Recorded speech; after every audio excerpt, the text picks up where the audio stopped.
It's not a lack of talent. Most people believe they know why others fail. They blame talent, money, luck, opportunity. But those are rarely the real reason. The biggest obstacle is often invisible. It's the story people keep telling themselves. I'll start later. I'm not ready. What if I fail? These thoughts seem harmless, but repeated every day and they become beliefs. And beliefs quietly shape reality. The invisible ceiling. Every person has a picture of who they are. Some see themselves as confident, others see themselves as unlucky.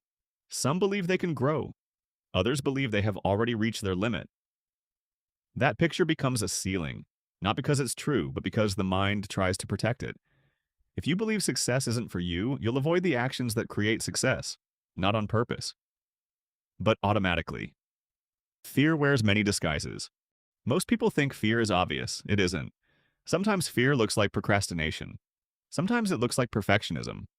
Sometimes it sounds like, I'm still preparing, or I'll wait for the right time. But behind those words is the same fear. The fear of discovering what might happen if you truly try. Because if you never give your best, you never have to face the possibility of falling short. Comfort keeps potential hidden. Growth feels uncomfortable. That's why so many people avoid it.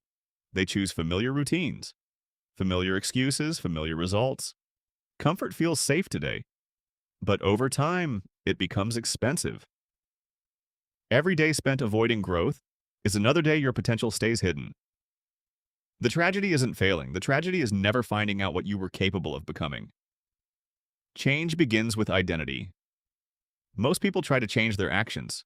Very few change their identity. They say, I want to read more, instead of saying, I am becoming someone who learns every day. That small difference matters, because actions require effort. Identity creates consistency.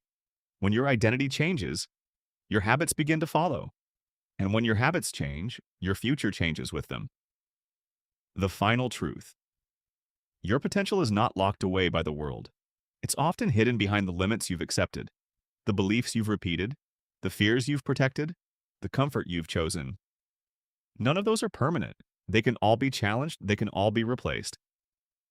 The person you become tomorrow, that depends on the beliefs you choose today. So ask yourself one honest question. What story have you been telling yourself that is keeping your potential trapped? Because the moment you change that story, you begin changing your life.